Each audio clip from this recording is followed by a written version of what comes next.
Fala galera, aqui é mais um vídeo no canal, mais um top 5.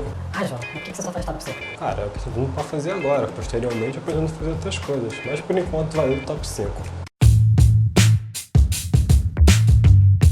No tema de hoje nós vamos trazer os 5 maiores vexames da Copa do Brasil. Mas por que a Copa do Brasil? Porque tem a Copa do Brasil essa semana. E para abrir o top 5 nós temos a eliminação do Atlético Mineiro para o Brasiliense em 2002. O Brasiliense, que tem o apelido de Jacaré, naquela época não tinha nenhum tipo de renome no cenário nacional. Tinha apenas 2 anos de idade desde sua fundação. E o Atlético Mineiro, no Mineirão, com um ataque formado por Marques e Guilherme, conseguiu perder dentro do Mineirão por 3-0 num show de bola de Wellington Dias e Gil Baiano.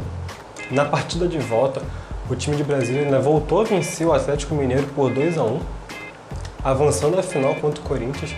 E naquela final que foi recheada de polêmicas de arbitragem, o Corinthians acabou se sagrando campeão.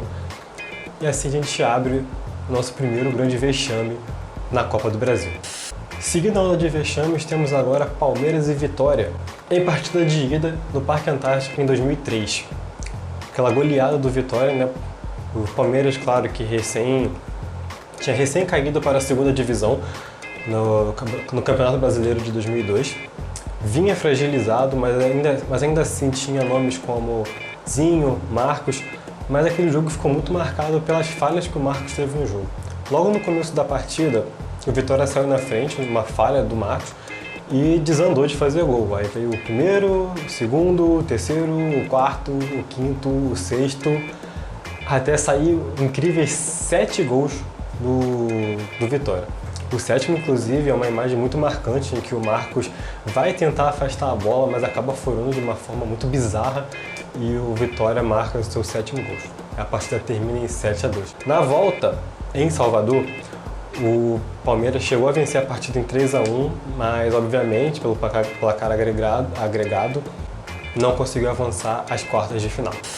Na terceira posição temos a nossa primeira final, entre Fluminense e Paulista. O Paulista, que era uma grande surpresa, né, que era o famoso azarão daquela Copa do Brasil, chegou à final com um elenco com nomes que posteriormente fariam sucesso no cenário brasileiro. Como, por exemplo, o goleiro Vitor, que naquele time era reserva, mas hoje é titular absoluto do Atlético Mineiro. Tinha também nomes como o volante Christian, que jogou no Flamengo e no Corinthians. E também o zagueiro Hever, que também hoje joga no Atlético Mineiro. E esqueci qual time que ele jogou.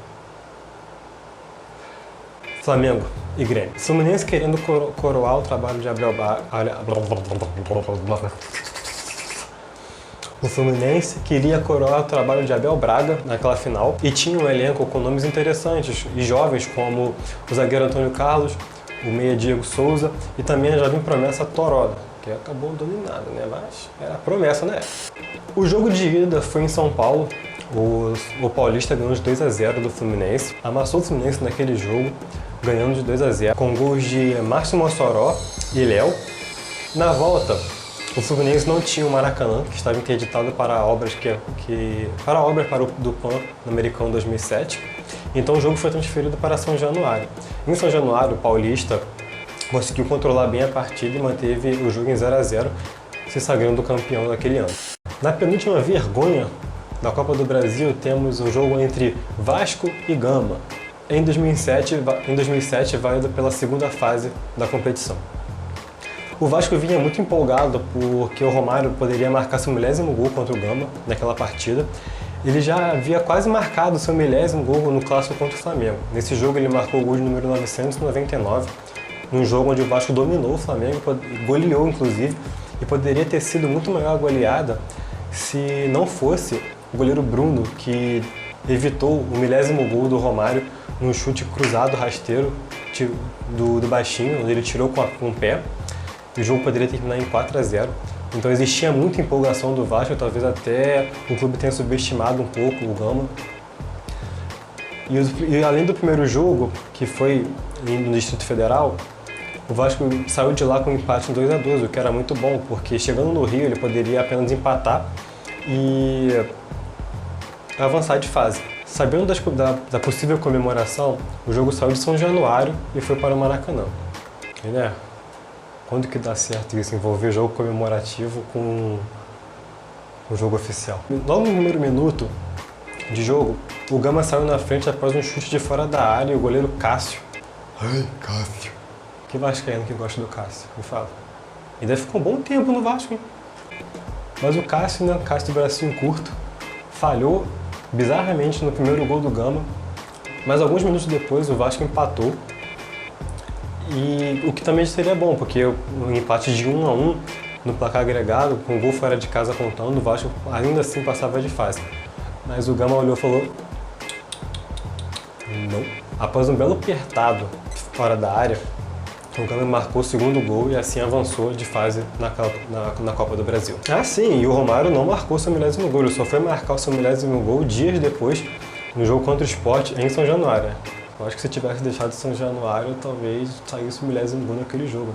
E para fechar os vexames da Copa do Brasil, temos a final entre Flamengo e Santo André. O Santo André, que naquela competição já havia eliminado o Atlético Mineiro e Palmeiras, chegou com grande destaque para essa final.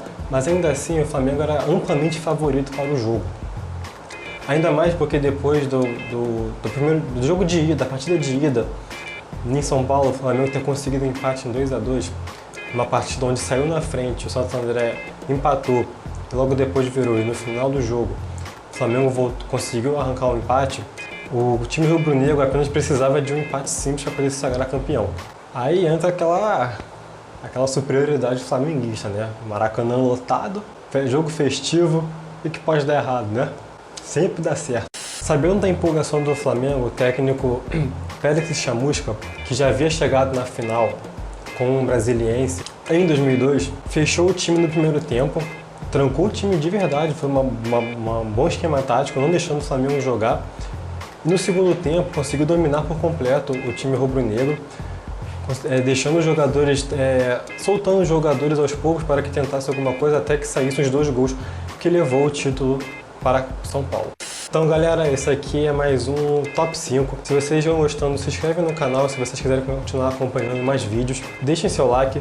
Se quiser, deixem suas sugestões para próximos temas. Eu vou tentar estar trazendo outras formas de vídeo, outros formatos de vídeo também, não somente Top 5, mas aqui no momento eu estou conseguindo fazer isso. Mas agradeço a todos que se inscreveram no canal até o momento e valeu, gente. Fui!